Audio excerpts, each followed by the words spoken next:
muddo 10 sano Israa'iil reer galbeedka ayaa u ahaa xulafadeeda ugu xoogan balse hadda wax walba waa isbedelayaan maadaama Yurub ay ka sii fogaanayso Israa'iil hadda waxay u jeesanaysaa bariga dhankaas iyo Hindiya wax walba waxay ka bilaabmeen Yurub dalalkii mar si adag u garab istaagi jiray Israa'iil ayaa sii kordhinaya walaaca ay ka qabaan dagaalka iyo xasuuqa ay Israa'iil ka wado Gaza Netherland waxay xadiday dhoofinta qaybo ka mid ah diyaaradaha dagaalka F-35 Ingiriisku waxa uu hakiyay qaar ka mid ah ruqsadihii hubka Spain Ireland iyo Norway waxay aqoonsadeen Falastiin mid xidhiidhadii Israa'iil la lahayd Yurub waxay bilaabeen inay adkaadaan oo ay joogsadaan laakiin kumanaan kiiloomitir oo halkaas ka fog xaaladdu aad bay uga duwan tahay Hindiya waxay sii waday iibsiga hubka Hindiya waxay noqotay mid ka mid ah macaamiisha ugu waaweyn ee Israa'iil ee ka iibsada qalabka difaaca diyaaradaha duuliyaha lahayn ee Israa'iil ayaa bilaabay in lagu soo saaro Hindiya labada dalna waxay bilaabeen inay si wadajir ah u horumariyaan nidaamyada gantaalada markii Israa'iil ay wajahday shaqaalo yari Hindiya waxay dirtay 10,000 oo shaqaale ah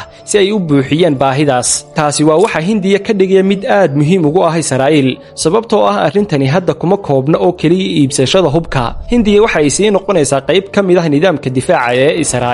Israa'iil waxay bixisaa tiknoolajiyada Hindiyana waxa ay bixisaa awoodda wax soo saarka iyo baaxadda labadooduna si wadajir ah ayay wax u dhisayaan